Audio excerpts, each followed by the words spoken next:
ನಮಸ್ತೆ ವೀಕ್ಷಕರೇ, ನಾನು ಈ ದಿನ ಮನೆಯಲ್ಲೇ ತುಂಬಾ ಸುಲಭವಾಗಿ ವೈಟ್ ಚಾಕ್ಲೇಟ್ ಮಾಡೋದು ಹೇಗೆ ಅಂತ ತೋರಿಸ್ಕೊಡ್ತಾ ಇದ್ದೀನಿ. ನೀವು ಹೊರಗಡೆಯಿಂದ ಜಾಸ್ತಿ ದುಡ್ಡು ಕೊಟ್ಟು ದುಬಾರಿ ಬೆಲೆಯ ಚಾಕ್ಲೇಟ್ ತರಿಸೋದಕ್ಕಿಂತ ಮನೆಯಲ್ಲೇ ಕಡಿಮೆ ಖರ್ಚಿನಲ್ಲಿ ಈ ರೀತಿ ಚಾಕ್ಲೇಟ್ ಮಾಡಿ ನೋಡಿ. ಮಕ್ಕಳಿಗಂತೂ ತುಂಬಾನೇ ಇಷ್ಟ ಆಗುತ್ತೆ, ಮತ್ತೆ ಮತ್ತೆ ಕೇಳಿ ಮಾಡಿಸ್ಕೊಳ್ತಾರೆ. ನೀವು ಮಕ್ಕಳ ಹುಟ್ಟಿದಬ್ಬಕ್ಕೆ ಅಥವಾ ಯಾವುದಾದ್ರೂ ಪಾರ್ಟಿಗೆ ಈ ರೀತಿ ಮನೆಯಲ್ಲೇ ಚಾಕ್ಲೇಟ್ ಮಾಡ್ಕೋಬಹುದು. ಹಾಗೆ ನಿಮ್ಗೆ ಈ ವಿಡಿಯೋ ಇಷ್ಟ ಆದ್ರೆ ಪ್ಲೀಸ್ ವಿಡಿಯೋನ ಲೈಕ್ ಮಾಡಿ ಮತ್ತೆ ಚಾನಲ್ಗೆ ಸಬ್ಸ್ಕ್ರೈಬ್ ಮಾಡಿ. ಈಗ ಮನೆಯಲ್ಲೇ ಸುಲಭವಾಗಿ ವೈಟ್ ಚಾಕ್ಲೇಟ್ ಮಾಡೋದು ಹೇಗೆ ಅಂತ ನೋಡ್ಕೊಳ್ಳೋಣ ಬನ್ನಿ. ಮೊದಲು ಒಂದು ಪಾತ್ರೆಗೆ ಈ ರೀತಿ ಅರ್ಧ ಕಪ್ ಅಷ್ಟು ಶೇಂಗಾ ಅಥವಾ ಕಡಲೆ ಬೀಜ ಹಾಕೊಂಡಿದ್ದೀನಿ. ನಂತರ ಉರಿನ ಮೀಡಿಯಂ ಫ್ಲೇಮ್ ಅಲ್ಲಿ ಇಟ್ಕೊಂಡು ಹುರಿದಿಟ್ಕೊಳ್ಳಿ. ನೋಡಿ, ಕಡಲೆ ಬೀಜದ ಸಿಪ್ಪೆ ಬಿಡ್ಲಿಕ್ಕೆ ಶುರುವಾಗುತ್ತೆ ಮತ್ತೆ ಬಣ್ಣ ಕೂಡ ಬದಲಾಗುತ್ತೆ, ಅಲ್ಲಿವರೆಗೂ ಹುರಿದಿಟ್ಕೊಳ್ಳಿ.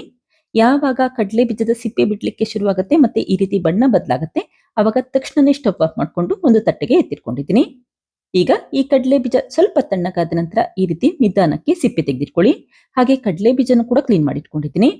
ಈಗ ಕ್ಲೀನ್ ಮಾಡಿಟ್ಟಂತ ಈ ಕಡಲೆ ಬೀಜನ ಒಂದು ಮಿಕ್ಸಿ ಜಾರ್ಗೆ ಹಾಕೊಳ್ತಾ ಇದ್ದೀನಿ. ಮಿಕ್ಸಿ ಜಾರಿನಲ್ಲಿ ನೀರಿನ ಅಂಶ ಇರಬಾರ್ದು, ಆ ರೀತಿ ಬಟ್ಟೆಯಲ್ಲಿ ಕ್ಲೀನ್ ಮಾಡಿಕೊಂಡು ನಂತರ ಪುಡಿ ಮಾಡಿಟ್ಕೊಳ್ಳಿ. ತುಂಬಾ ನುಣ್ಣಗೆ ಕಡಲೆ ಬೀಜನ ಪುಡಿ ಮಾಡ್ಲಿಕ್ಕೆ ಹೋಗ್ಬೇಡಿ. ನೋಡಿ, ಈ ರೀತಿ ತರಿತರಿಯಾಗಿ ಪುಡಿ ಮಾಡಿಟ್ಕೊಳ್ಳಿ. ಈಗ ಈ ಹುರಿದು ಪುಡಿ ಮಾಡಿರುವಂತ ಕಡಲೆ ಬೀಜನ ಹಾಕಿ ಎತ್ತಿಟ್ಕೊಂಡಿದ್ದೀನಿ. ನಂತರ 1 ಟೇಬಲ್ ಸ್ಪೂನ್ ಅಷ್ಟು ಬಿಳಿ ಎಳ್ಳನ್ನ ಹಾಕಿ ಹುರಿದಿಟ್ಕೊಳ್ತಾ ಇದ್ದೀನಿ. ಬಿಳಿ ಎಳ್ಳು ಸ್ವಲ್ಪ ಬಣ್ಣ ಬದಲಾಗಬೇಕು ಮತ್ತೆ ಚಿಟಪಟ ಅನ್ಬೇಕು, ಅಲ್ಲಿವರೆಗೂ ಹುರಿದಿಟ್ಕೊಳ್ಳಿ. ಈಗ ನೋಡಿ, ಬಿಳಿ ಎಳ್ಳಿನ ಬಣ್ಣ ಬದಲಾಗಿದೆ. ತಕ್ಷಣನೇ ಹುರಿದು ಪುಡಿ ಮಾಡಿಟ್ಟಂತ ಕಡಲೆ ಬೀಜ ಹಾಕೊಳ್ತಾ ಇದ್ದೀನಿ. ಹಾಗೆ ನಾನಿಲ್ಲಿ ಒಂದು 3 ಟೇಬಲ್ ಸ್ಪೂನ್ ಅಷ್ಟು ಬೆಲ್ಲ ಹಾಕೊಳ್ತಾ ಇದ್ದೀನಿ. ನೀವಿಲ್ಲಿ ಸಿಹಿ ನೋಡ್ಕೊಂಡು ಎಷ್ಟು ಬೇಕೋ ಅಷ್ಟು ಮಾತ್ರ ಉಪಯೋಗಿಸ್ಕೊಳ್ಳಿ. ಈಗ ಮತ್ತೆ ಹುರಿದಿಟ್ಕೊಳ್ತಾ ಇದ್ದೀನಿ. ಆದಷ್ಟು ಈ ಸಮಯದಲ್ಲಿ ಊರಿನ ಮೀಡಿಯಂ ಫ್ಲೇಮ್ಗಿನ ಸ್ವಲ್ಪ ಕಡಿಮೆ ಇಟ್ಕೊಳ್ಳಿ. ಹಾಗೆ ಈ ರೀತಿ ಕಂಟಿನ್ಯೂಸ್ ಆಗಿ ಮಿಕ್ಸ್ ಮಾಡ್ಕೊಳ್ತಾನೆ ಇರಿ, ಅವಾಗ ಬೆಲ್ಲ ಕರಗುತ್ತೆ ಮತ್ತೆ ಕಡಲೆ ಬೀಜದ ಮಿಶ್ರಣದಲ್ಲಿ ಬೆರೆಯುತ್ತೆ. ನೋಡಿ, ಈ ರೀತಿ ಬೆಲ್ಲ ಕರಗಿದ್ರೆ ಸಾಕು, ತಕ್ಷಣನೇ ಸ್ಟವ್ ಆಫ್ ಮಾಡ್ಕೋಬಹುದು. ಕೊನೆಯದಾಗಿ 1/4 ಟೀ ಸ್ಪೂನ್ ಅಷ್ಟು ಏಲಕ್ಕಿ ಪುಡಿ ಹಾಕಿ ಮಿಕ್ಸ್ ಮಾಡಿ ಇಟ್ಕೊಂಡಿದ್ದೀನಿ. ಯಾವಾಗ ಮಿಶ್ರಣ ಈ ರೀತಿ ಗಟ್ಟಿ ಆಗುತ್ತೆ ಅವಾಗ ತಕ್ಷಣನೇ ಸ್ಟವ್ ಆಫ್ ಮಾಡ್ಕೊಳ್ಳಿ. ಅಂದ್ರೆ ಬೆಲ್ಲ ಕರಗಿದ್ರೆ ಸಾಕು, ತಕ್ಷಣನೇ ಸ್ಟವ್ ಆಫ್ ಮಾಡ್ಕೊಳ್ಳಿ. ಈಗ ಈ ಮಾಡಿಟ್ಟಂತ ಮಿಶ್ರಣ ಸ್ವಲ್ಪ ಬಿಸಿ ಇರ್ಬೇಕಾದ್ರೆ ಕೈಯಲ್ಲಿ ಉಂಡೆ ಕಟ್ಟಿಟ್ಕೊಳ್ಳಿ. ನೋಡಿ, ಆದಷ್ಟು ಸಣ್ಣ ಸಣ್ಣದಾಗಿ ಉಂಡೆ ಮಾಡಿಟ್ಕೊಳ್ಳಿ.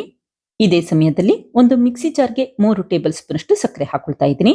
ಹಾಗೆ ನಾನಿಲ್ಲಿ ಆರ್ಗ್ಯಾನಿಕ್ ಸಕ್ಕರೆ ಉಪಯೋಗಿಸಿರೋದ್ರಿಂದ ಈ ಬಣ್ಣ ಇದೆ, ನೀವು ಬಿಳಿ ಬಣ್ಣದ ಸಕ್ಕರೆ ಕೂಡ ಉಪಯೋಗಿಸಬಹುದು. ಈಗ ಒಂದ್ಸರಿ ರುಬ್ಬಿಟ್ಕೊಳ್ಳಿ. ನೋಡಿ, ಸಕ್ಕರೆ ಈ ರೀತಿ ನುಣ್ಣಗಾಗಬೇಕು, ಅಲ್ಲಿವರೆಗೂ ರುಬ್ಬಿಟ್ಕೊಳ್ಳಿ. ನಂತರ 1/4 ಕಪ್ಗಿನ್ನ ಸ್ವಲ್ಪ ಜಾಸ್ತಿ ಪ್ರಮಾಣದಲ್ಲಿ ಮಿಲ್ಕ್ ಪೌಡರ್ ಹಾಕೊಂಡಿದ್ದೀನಿ. ಅಂದ್ರೆ 5 ರಿಂದ 6 ಟೇಬಲ್ ಸ್ಪೂನ್ ಅಷ್ಟು ಮಿಲ್ಕ್ ಪೌಡರ್ ಉಪಯೋಗಿಸಿದ್ರೆ ಸಾಕು. ಈಗ ಮತ್ತೆ ಇನ್ನೊಂದ್ಸರಿ ರುಬ್ಬಿಟ್ಕೊಳ್ಳಿ. ನೋಡಿ, ಮಿಲ್ಕ್ ಪೌಡರ್ ಈ ರೀತಿ ನುಣ್ಣಗಾಗಬೇಕು, ಅಲ್ಲಿವರೆಗೂ ರುಬ್ಬಿಟ್ಕೊಳ್ಳಿ. ಅವಾಗ ವೈಟ್ ಚಾಕ್ಲೇಟ್ ಕೂಡ ಪರ್ಫೆಕ್ಟ್ ಆಗಿ ಬರುತ್ತೆ ಅಂತಷ್ಟೇ. ಈಗ ಈ ಮಿಶ್ರಣನ ಹಾಗೆ ಎತ್ತಿಟ್ಕೊಂಡಿದ್ದೀನಿ. ನಂತರ ಮತ್ತೊಂದು ಪಾತ್ರೆಗೆ ಈ ರೀತಿ 2 ಕಪ್ ಅಷ್ಟು ತಣ್ಣೀರನ್ನ ಹಾಕೊಂಡಿದ್ದೀನಿ. ನೀರು ಬಿಸಿಯಾದ ನಂತರ ಈ ರೀತಿ ಒಂದು ಗಾಜಿನ ಬೌಲ್ನ ಜೋಡಿಸಿಟ್ಕೊಂಡಿದ್ದೀನಿ. ಗಾಜಿನ ಬೌಲ್ ಇಲ್ಲ ಅಂತಂದ್ರೆ ಯಾವುದಾದ್ರೂ ಸ್ಟೀಲ್ ಪಾತ್ರೆ ಉಪಯೋಗಿಸ್ಕೊಳ್ಳಿ. ನಂತರ 3 ಟೇಬಲ್ ಸ್ಪೂನ್ ಅಷ್ಟು ತೆಂಗಿನೆಣ್ಣೆ ಹಾಕೊಳ್ತಾ ಇದ್ದೀನಿ. ಹಾಗೆ ರುಬ್ಬಿರುವಂತ ಈ ಮಿಲ್ಕ್ ಪೌಡರ್ ಮಿಶ್ರಣ ಕೂಡ ಹಾಕೊಳ್ಳಿ. ತೆಂಗಿನೆಣ್ಣೆ ಉಪಯೋಗಿಸೋದ್ರಿಂದ ಚಾಕ್ಲೇಟ್ನ ಪರ್ಫೆಕ್ಟ್ ಆಗಿ ಮಾಡ್ಕೋಬಹುದು. ಸಾಮಾನ್ಯವಾಗಿ ಕೊಕೋವಾ ಬಟರ್ ಉಪಯೋಗಿಸ್ತಾರೆ, ಕೊಕೋವಾ ಬಟರ್ ಇಲ್ಲ ಅಂತಂದ್ರೆ ಈ ರೀತಿ ಮನೆಯಲ್ಲಿರುವಂತ ತೆಂಗಿನೆಣ್ಣೆನೆ ಉಪಯೋಗಿಸ್ಕೊಳ್ಳಿ. ಹಾಗೆ ನೀವಿಲ್ಲಿ ಕೂದಲಿಗೆ ಹಾಕುವಂತ ಪ್ಯಾರಾಚೂಟ್ ತೆಂಗಿನೆಣ್ಣೆ ಕೂಡ ಉಪಯೋಗಿಸಬಹುದು. ಎಡಿಬಲ್ ಕೋಕೋನಟ್ ಆಯಿಲ್ ಅಂತ ಬರ್ದಿರ್ತಾರೆ, ಆ ರೀತಿ ಯಾವ್ದಾದ್ರೂ ಕೋಕೋನಟ್ ಆಯಿಲ್ ನ ಉಪಯೋಗಿಸ್ಕೊಳ್ಳಿ ಅಷ್ಟೇನೆ.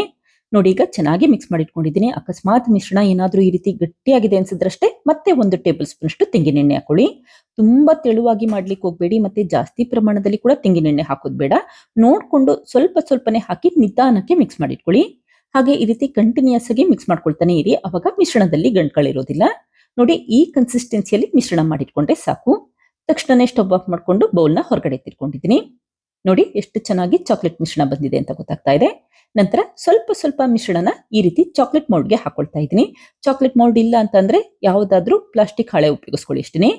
ಈಗ 1-2 ಬಾರಿ ಈ ಮೌಲ್ಡ್ನ ನೆಲಕ್ಕೆ ಟ್ಯಾಪ್ ಮಾಡಿಟ್ಕೊಂಡಿದ್ದೀನಿ. ನಂತರ ಮೊದಲೇ ಮಾಡಿಟ್ಟಂತ ಕಡಲೆ ಬೀಜ ಮತ್ತೆ ಎಳ್ಳಿನ ಮಿಶ್ರಣ ಹಾಕೊಳ್ತಾ ಇದ್ದೀನಿ. ಈ ರೀತಿ ಕಡಲೆ ಬೀಜ ಮಿಶ್ರಣ ಉಪಯೋಗಿಸೋದ್ರಿಂದ ಈ ಚಾಕ್ಲೇಟ್ ತುಂಬಾನೇ ರುಚಿಯಾಗಿರುತ್ತೆ. ಹಾಗೆ ಜಾಸ್ತಿ ಪ್ರಮಾಣದಲ್ಲಿ ವೈಟ್ ಚಾಕ್ಲೇಟ್ ಮಿಶ್ರಣ ಕೂಡ ಮಾಡೋ ಅವಶ್ಯಕತೆ ಇರೋದಿಲ್ಲ. ಈಗ ಮೇಲ್ಭಾಗಕ್ಕೂ ಕೂಡ ಈ ವೈಟ್ ಚಾಕ್ಲೇಟ್ ಮಿಶ್ರಣ ಹಾಕೊಂಡಿದ್ದೀನಿ. ನಂತರ ಮೌಲ್ಡ್ನ 1-2 ಬಾರಿ ನೆಲಕ್ಕೆ ಟ್ಯಾಪ್ ಮಾಡ್ಕೊಳ್ಳಿ, ಅವಾಗ ಏರ್ ಬಬಲ್ಸ್ ಇದ್ರೆ ಅದೆಲ್ಲ ಹೊಟ್ಟೋಗುತ್ತೆ ಅಂತಷ್ಟೇ.